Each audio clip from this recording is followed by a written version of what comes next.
On this episode of Supercars Talk, I look at the safety car rules.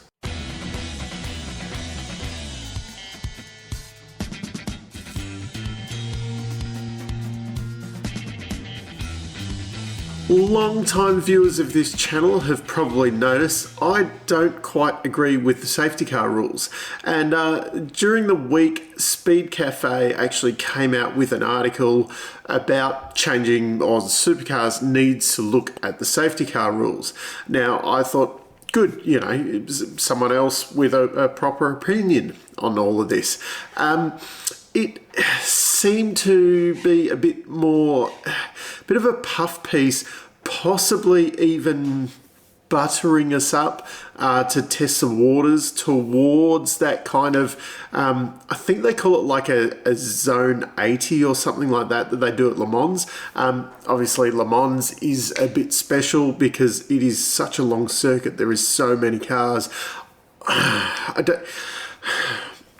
Why do we need to complicate these things? We could have a very, very simple rule that I've been saying all along: shut the pits. You know, if there's an incident that happens where the safety crews need to get out there, why you need the safety car so quickly. The issue, and Speed Cafe, they did cover this, and they brought up the incident at Townsville where Macaulay Jones hit the wall, and then I think it was actually some of the guys pitted, like Shane Van Gisbergen pitted straight away, and Cam Waters ended up actually doing 2 full laps of the circuit, I think it was, before pitting, which he actually then overcut Van Gisbergen with just the way it all like fell out. And so essentially Macaulay was sat there for, well, it was probably 3 laps by the time that everyone kind of, you know, slowed down and whatever. Now, Macaulay wasn't in trouble, so it didn't matter. But there will be a situation one day where someone does need, you know, fast medical attention, and the safety crews need to get there. Talking about Townsville, Jack Perkins' incident in the Super 2 race where they had the fire, and a lot of people criticised the fireys because they didn't, you know, Jack went and got the fire extinguisher and was doing the fire extinguishing himself. There was a lot of other criticism about fire bombs and things like that have been covered. Jack actually covered it on the Perkins YouTube channel very well. Not so much to get into that, but the fireys did the right thing because the guys were travelling around at full speed. If there's an incident like that, we shouldn't have the cars travelling around at full speed. It should go full, you know, yellow flags are out, safety cars coming out, everyone slows down, pits are shut. So we don't get this where they race around the pits. Now everyone's going to complain like, oh, you know, in the sprint races we did this in, I think it was the early 2000s, where everybody, like lap 3, as soon as the pits opened, they had a pit stop.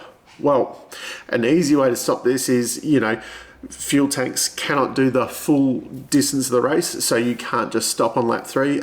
And the rules these days are a little bit different, or not the rules, the quality of the field these days is a little bit more different to back then. You know, we haven't got Speedy Thexton, you know, running around, you know, crashing into himself and things like that. So there is actually less safety cars happening. I think if you went through this year, I think it's only like 4 safety car periods or something stupid that, you know, this year over the whole season. It is actually very low.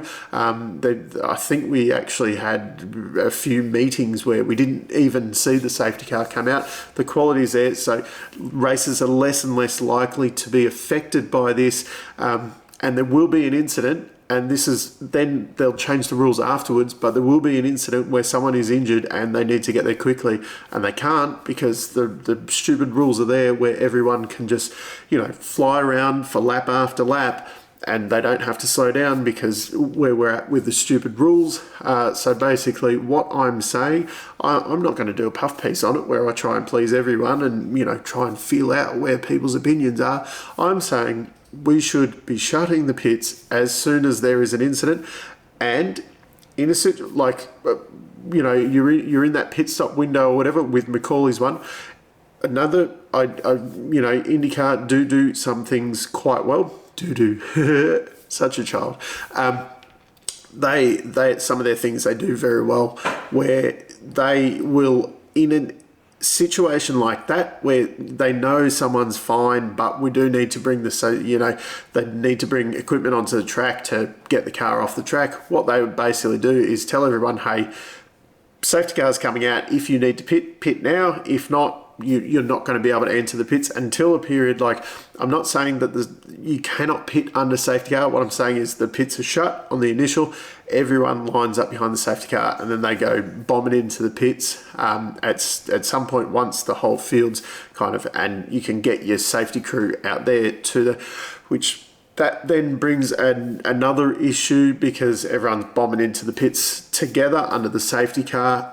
But 40 Ks in the pits is a lot safer than if someone has a proper incident where they need medical attention. And around Townsville, it's not the biggest lap, but it's 3 laps, there goes nearly 4 minutes between the point where an incident happened and the safety crew getting to that.